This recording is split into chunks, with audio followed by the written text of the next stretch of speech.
Your favorite artists. New music discovery. Candid conversations, unfiltered. Loudmouth, little lady, lots of music history. Broadcasting live from New Jersey, it's the Car Stereo Podcast with Terrie Carr.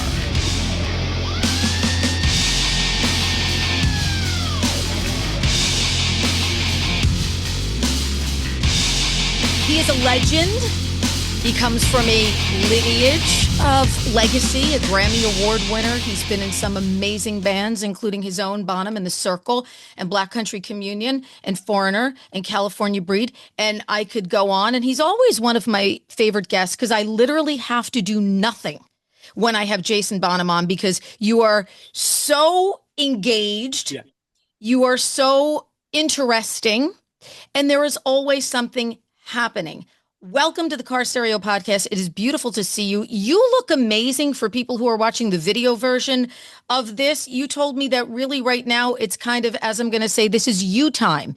You have slimmed all the way down. You look like you're 25 again. What the F is going on?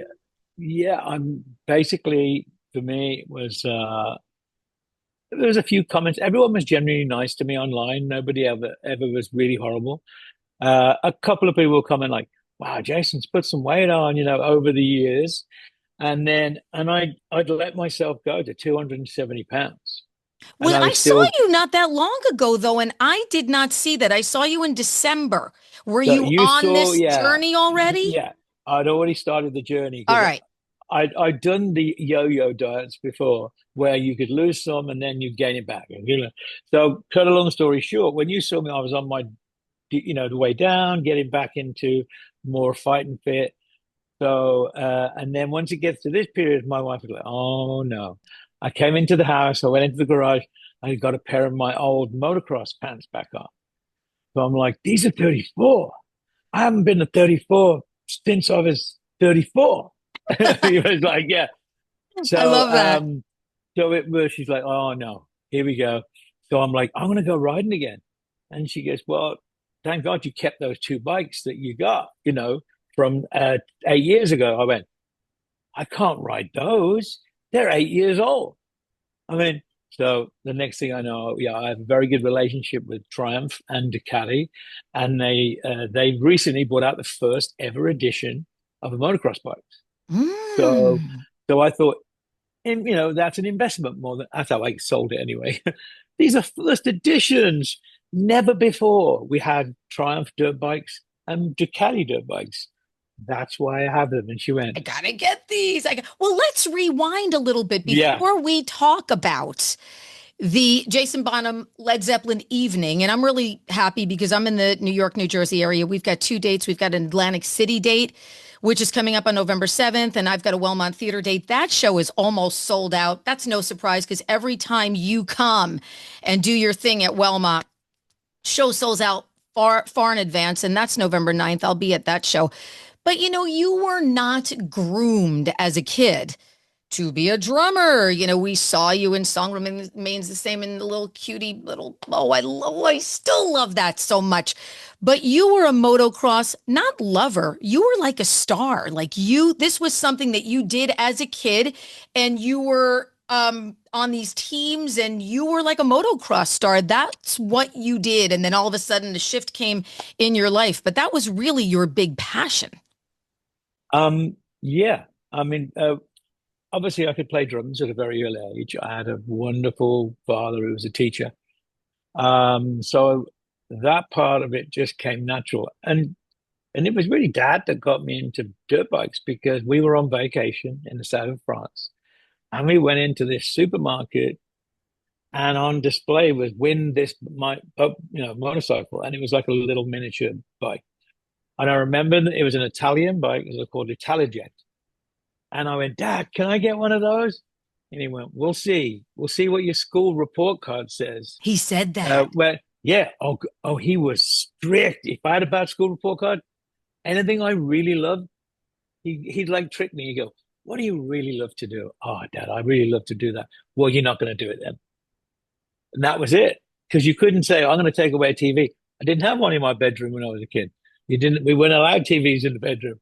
We didn't have a laptop. We didn't have a tablet. We didn't have a phone.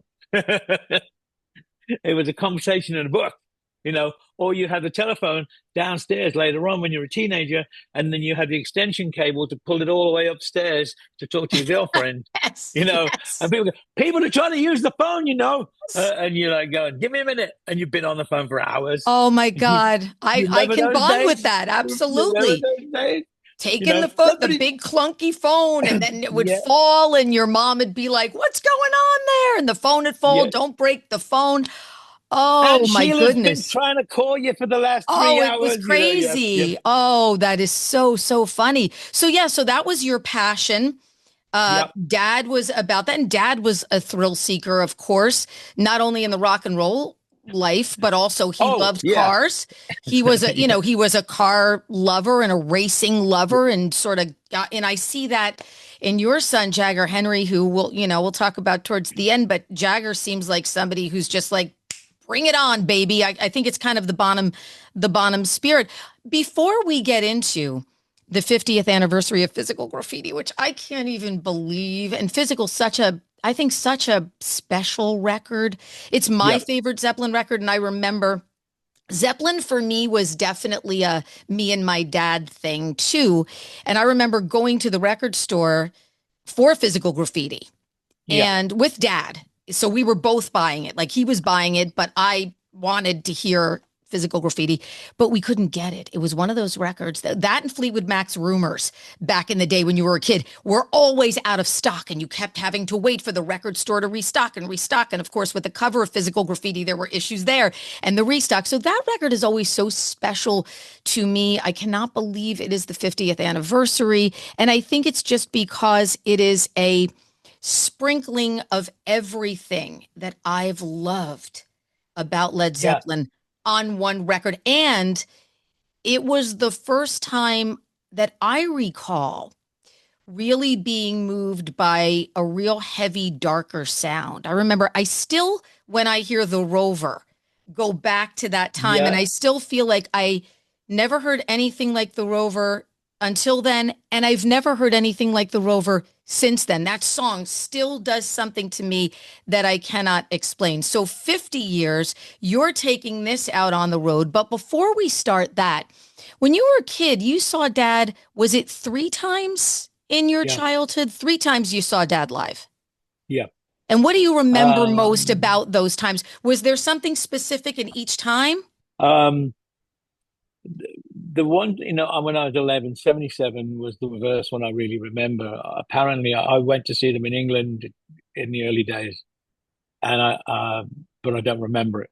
So, but 77, I was 11 years old, and I remember thinking, and it was the rained out Tampa show. So I remember thinking, who else is playing? Because it was massive. I mean, I said, massive. I went, Dad, who else is playing? And he went, just us. I'm like, wow, really? And I was just a kid, So me and Warren Grant, Peter Grant's son. So that day was, you see those pictures when they're stood in front of a chalkboard and there's people wrote Zap with Zepp on it and behind and everything, right? And my dad, they're all stood there.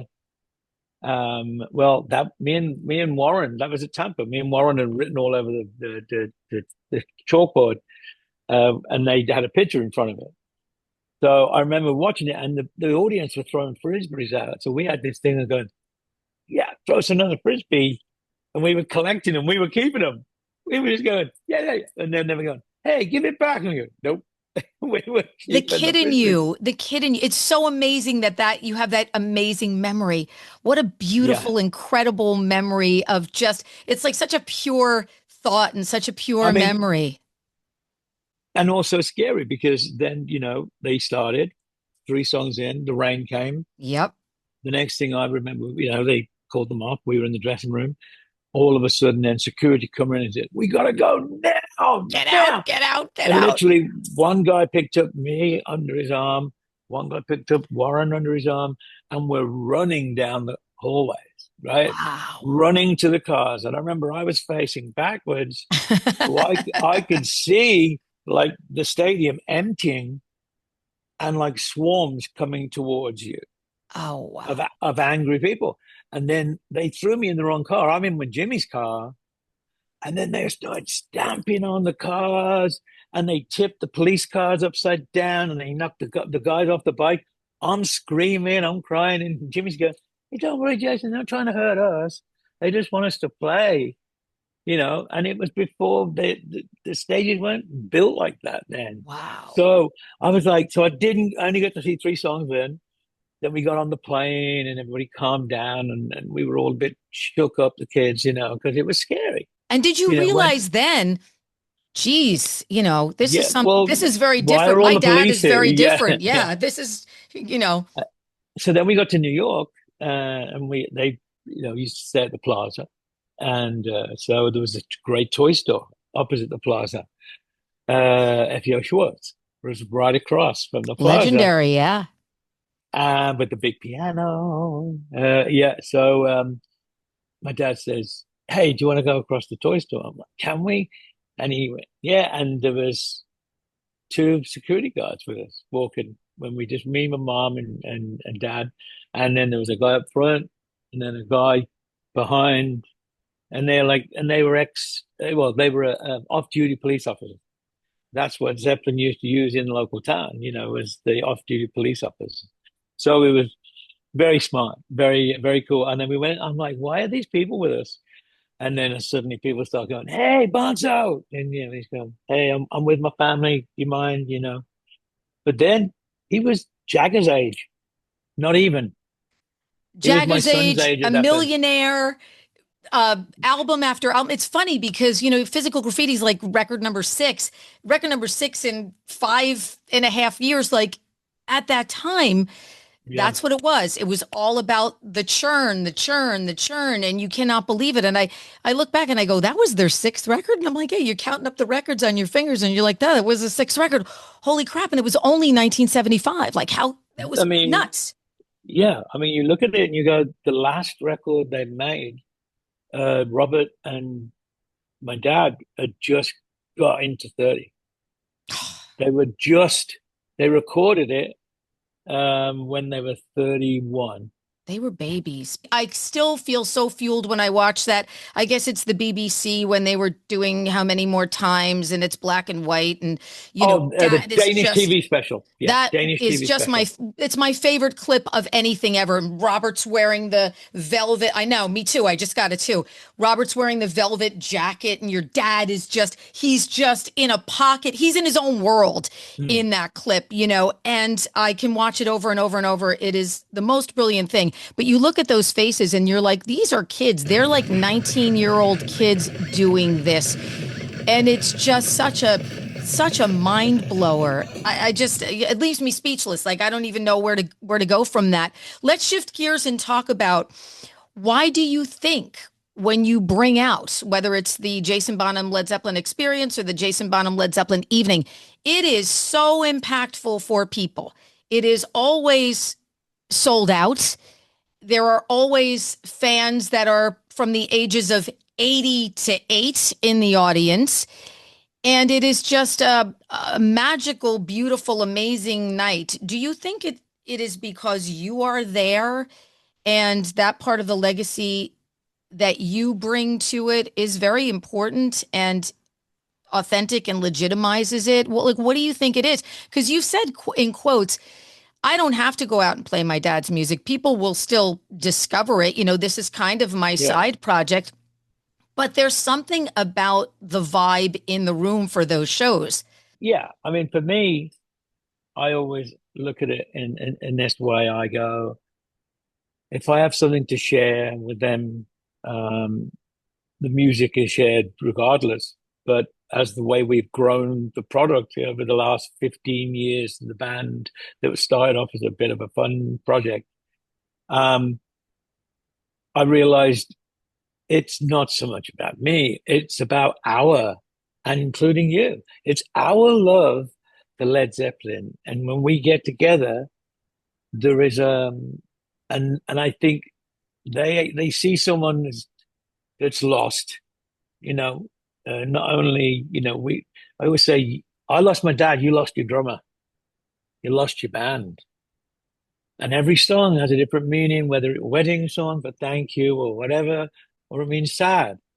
But we celebrate all of the music. And because it was taken away from us in such a short time, we're looking in 68 to 1980.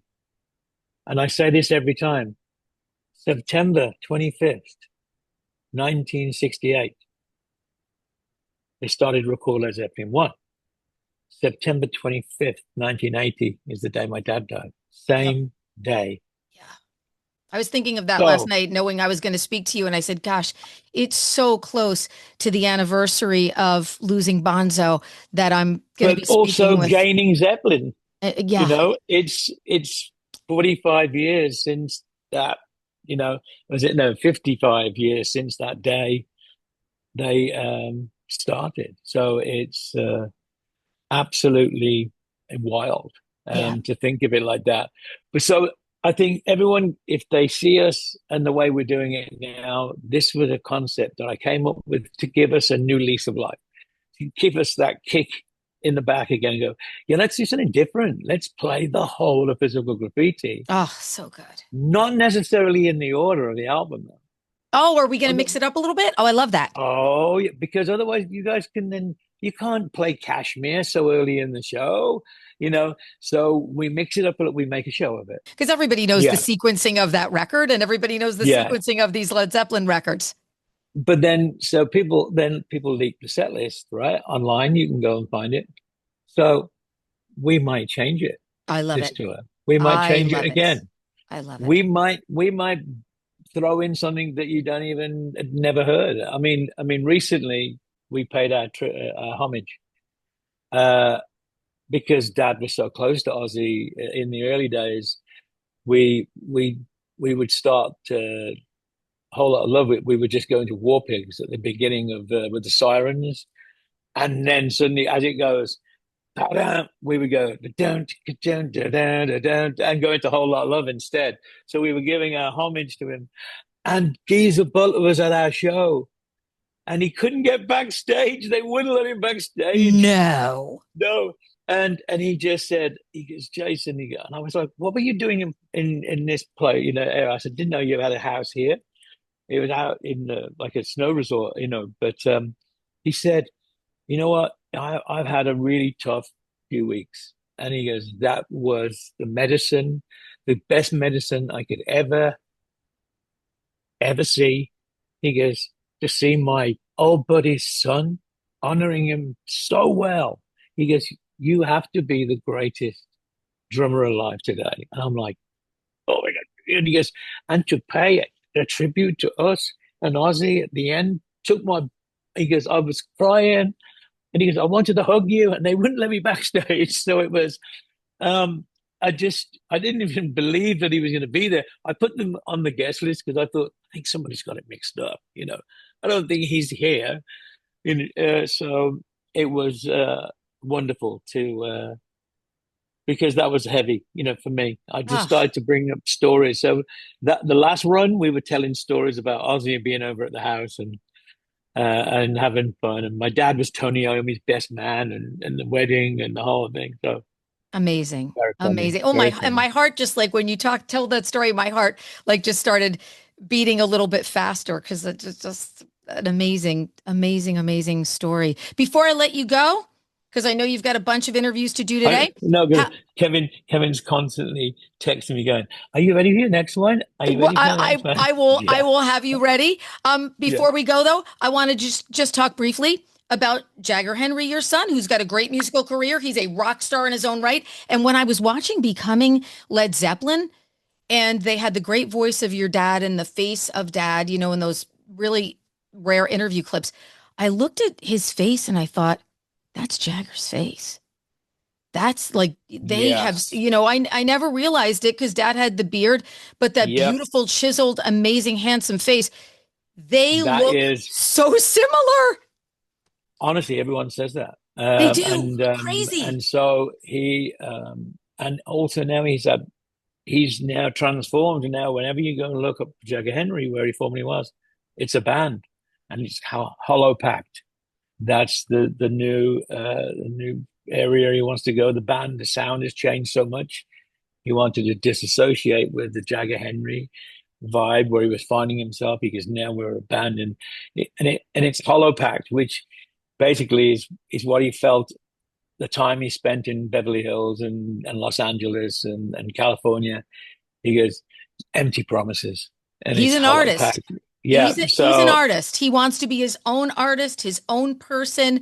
And I have great respect for that. He's got charisma. He's got talent. So job well done with him. It was a real treat for me having both of you in a radio studio in December. I had a beautiful time with both of you, and it was something that I will absolutely never forget. And I can't wait to see you in New Jersey in November. Oh, these are such great shows. I want everybody to come out. The Jason Bonham Led Zeppelin evening is going to be incredible. Physical Graffiti. We're going to get the whole thing in different sequencing, which I absolutely love. And you are always such a pleasure to chat with. I feel better after I talk with you all the time because I just feel, I don't know, invigorated or something. You. So I thank you so much. And good luck on the new chapter of motocross too, because I know it's something you're so passionate about, but be careful. Do not get injured. I will be careful. You know, Geese calls you the greatest drummer now that's, walking the earth. We cannot have you get injured. Thank you. As I replied to Geese, thank you so much for your kind words. I went, but most of all, I said,